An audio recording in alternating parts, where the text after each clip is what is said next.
Salut à tous et bienvenue dans une nouvelle vidéo Magnum 44 dans un nouveau décor. Je suis en Bretagne à côté de Vannes. Là vous regardez ici, c'est l'entrée du port de Vannes et qui donne sur le golfe du Morbihan. Voilà, je ne suis pas dans mon atelier, je ne suis pas dans mon stand de tir. Je vais vous faire un petit vlog actu, un petit peu cool comme ça, un petit peu pour dire un petit peu ce qui se passe. Alors pas forcément dans mon actualité, mais je suis en Bretagne pas pour rien, puisque demain, voilà, petit spoiler, si vous voyez cette vidéo, c'est que j'aurai déjà tourné les images, mais je suis à côté de Nantes, je serai à côté de Nantes, dans un stand de tir pour tirer à 300 mètres avec un autre youtubeur. Donc je vous dis pas tout de suite qui c'est, si vous voyez les images maintenant, vous le saurez déjà, je pense. Voilà, donc j'espère qu'on s'amusera bien. Bon alors les amis, pourquoi Vannes ? Pourquoi Vannes? Bon, déjà parce que il y a très longtemps que je voulais revenir sur la Bretagne pour aller voir non pas une armerie mais deux armeries qui portent le même nom puisqu'il s'agit de l'armurier Douillet-Dromont. Et donc je suis allé à Vannes tout à l'heure, hein, à l'armerie, j'ai acheté un petit peu de matériel et je suis aussi allé à Pluméliau, donc qui se trouve à peu près à 1 heure et demie de Vannes, plus dans l'intérieur des terres, et c'est une grosse armerie. Voilà.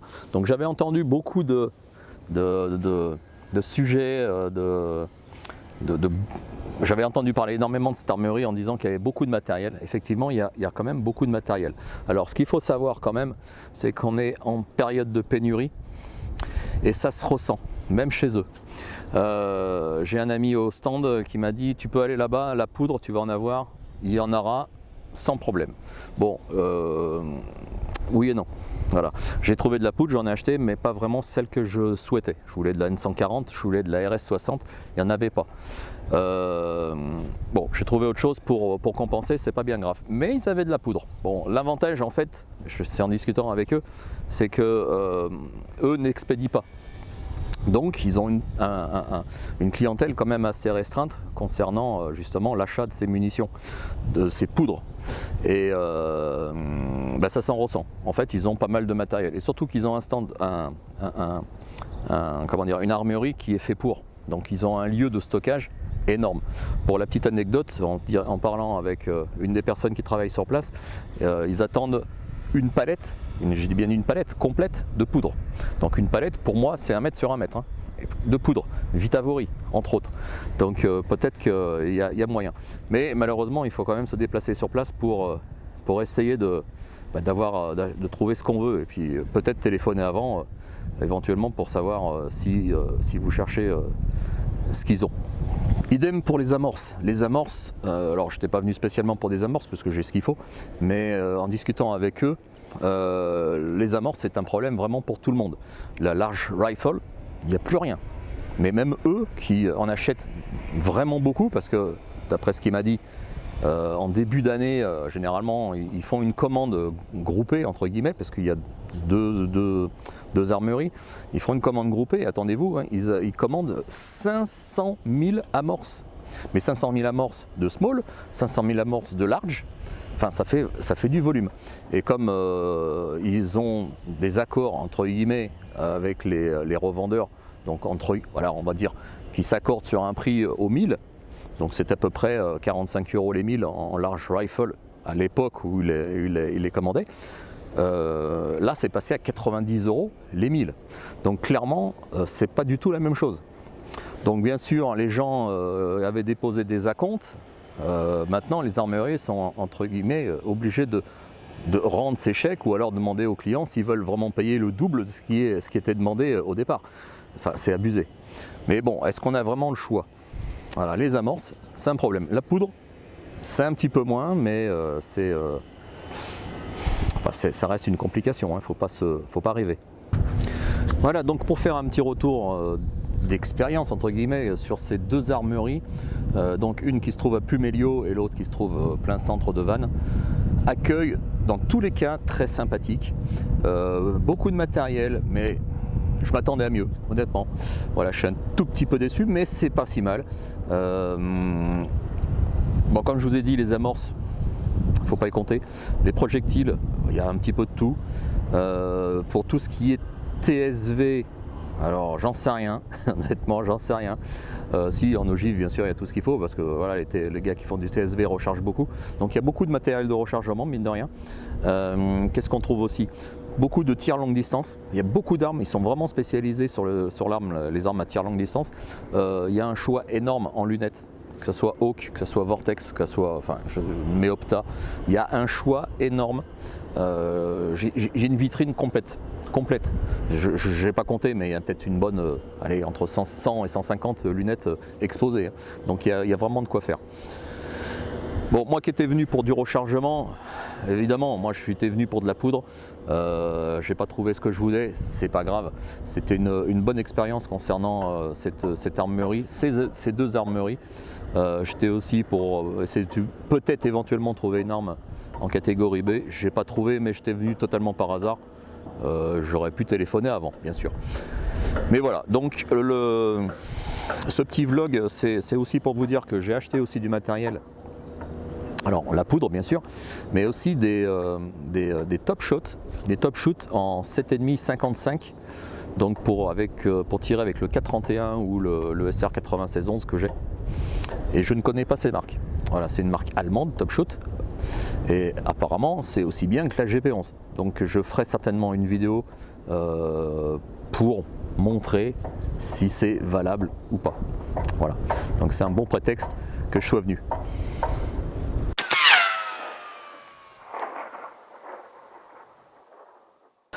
Retour à la maison pour un petit bilan de ces 2 jours qui ont été vraiment intensifs, puisque j'ai à peu près fait un peu plus de 1000 km en 2 jours. Pour donner un ordre d'idée, je suis parti un jeudi matin de chez moi à 4 h du matin et je suis revenu le lendemain, un vendredi soir, à 23 h, voilà, et avec des conditions météorologiques dignes de mois de mars. Je suis parti avec la neige, je suis revenu avec la pluie, et un vendredi soir, je pense que vous connaissez comment ça se passe, les poids lourds, la nuit, voilà, conditions vraiment dantesques. Sans compter, bien sûr, la journée en Bretagne qui était magnifique, malgré quelques petits orages aussi. Voilà, c'était un temps de mars, hein, clairement, un temps de Bretagne. Désolé pour les Bretons, la seule fois où je vais en Bretagne, eh ben, il pleuvait, mais bon, c'est pas tout le temps, clairement. Découverte bien sûr de ces 2 magnifiques armeries, donc Douillet de Romont. Ouais, comme je l'ai dit précédemment, j'ai été ravi bien sûr de découvrir ces belles armeries, un personnel vraiment qualifié et honnêtement chaleureux, parce que voilà, c'est pas souvent dans les armeries, il faut être honnête, hein, les gens sont peut-être pas forcément dispo tout le temps.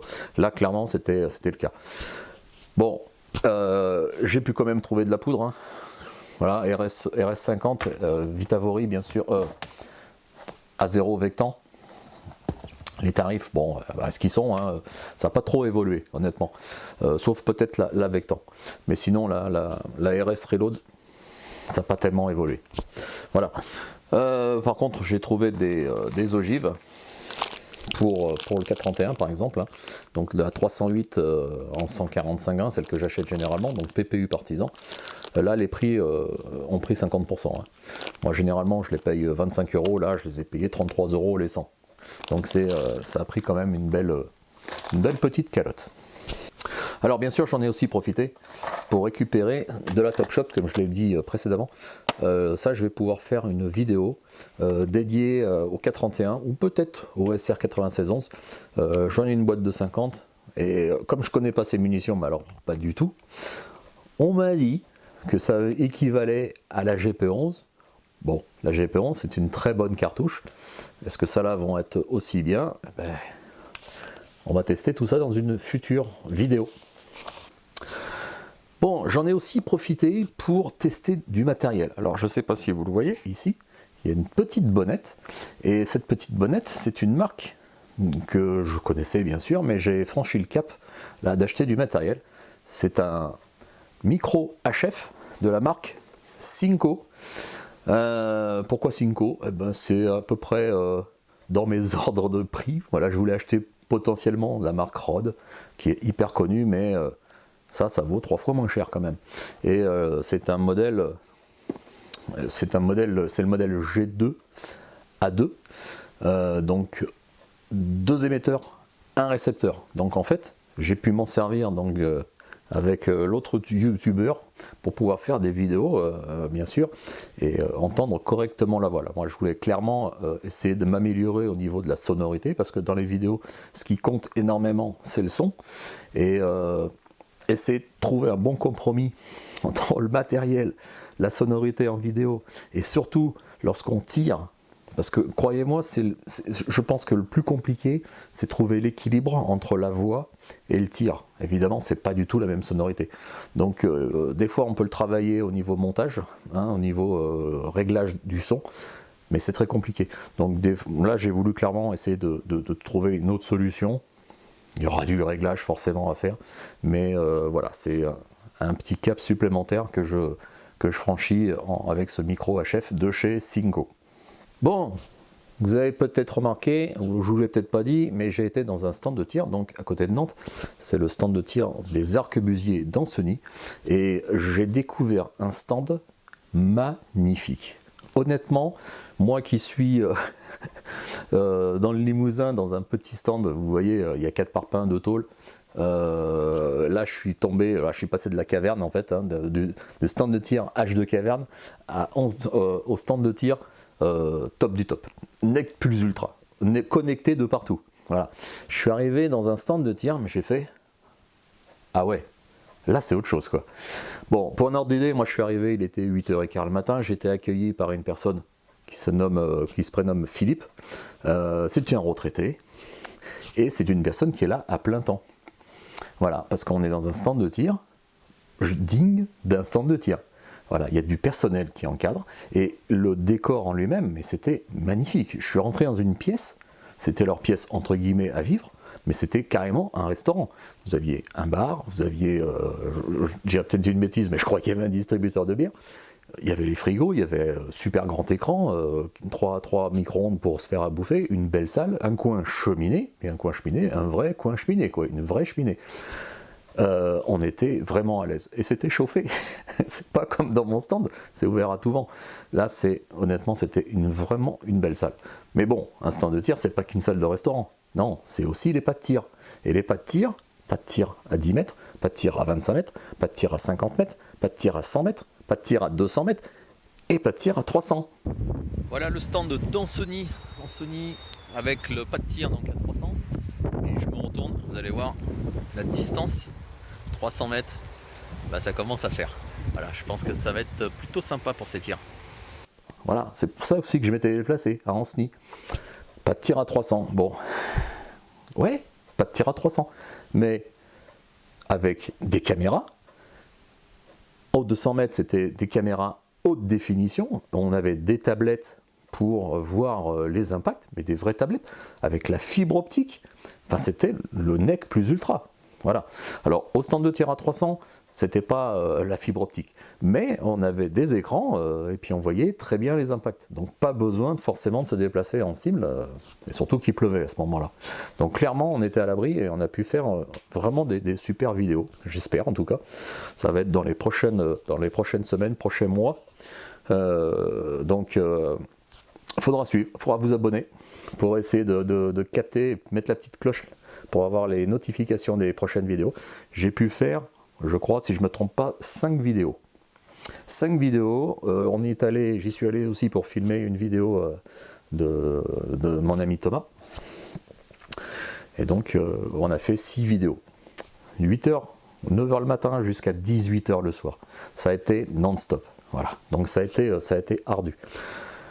Je ne vais pas vous dire un petit peu ce qu'on a fait, mais on a tiré avec des armes, celles que vous connaissez d'habitude, hein, qui sont derrière moi, le Lee Enfield par exemple, le G98, mais on a testé aussi ces armes à lui, et on a eu beaucoup de complications. Alors beaucoup de complications, oui et non. On a eu beaucoup de complications sur une arme qui possédait une lunette. Hein, arme 14-18, lunette. Bon, c'est du français. Je peux simplement vous dire que c'est du français. Et on a galéré, clairement on a galéré, on a bouffé beaucoup de cartouches. Et la vidéo elle va être compliquée à faire. Voilà, on a fait beaucoup d'images, mais elle va être compliquée à faire pour essayer de trouver un bon rythme ou une histoire intéressante. Parce que clairement, le fait d'être allé chez les arquebusiers d'Ancenis, donc pour tirer à 300 mètres, ça a été une initiation au départ. Je me suis dit, on va faire des vidéos, je vais faire des vidéos pour initiation. Voilà, je tente le coup à 300 mètres avec mes armes. Voilà, c'était le challenge. Et on n'a pas été déçus, croyez-moi, ça a été un petit peu comme ça. Ça a été compliqué, mais au final, on est très très heureux de nos tirs au final. Et donc voilà, ça a été vraiment une réussite pour ces 300 mètres. Honnêtement, on ne regrette rien. Voilà, c'est le mot qui convient très bien. On ne regrette rien.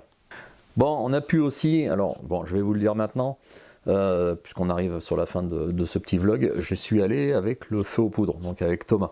Et on a pu aussi filmer notre vidéo, un petit peu d'intro que vous allez retrouver donc sur ma chaîne, mais aussi sur la sienne. La petite vidéo d'intro pour le challenge tir sportif 2023, où on présente un petit peu ce qu'on veut faire pour la période de ce challenge, donc à savoir, ça sera juin, juillet, étalé sur les 2 mois. Donc vous verrez cette vidéo sortir, je pense, au mois de mai, pour expliquer un petit peu tout ça. Donc j'espère qu'il y aura beaucoup de personnes qui seront intéressées à faire des vidéos sur le tir, puisqu'on a rajouté des disciplines. La poudre noire par exemple, on a aussi rajouté les armes longues, gros calibre. Bon, tout ça on vous expliquera ça dans la vidéo et puis dans le descriptif surtout. Donc il faudra lire attentivement ce qui se passe sous la vidéo. Ouais, voilà, la chose que personne ne regarde, le descriptif, là ça sera important, il faudra quand même regarder. Bon, et voilà pour ce petit vlog un petit peu actu, un petit peu hors série, voilà, parce que je me suis allé me balader pendant 2 jours, chose que je fais très très rarement.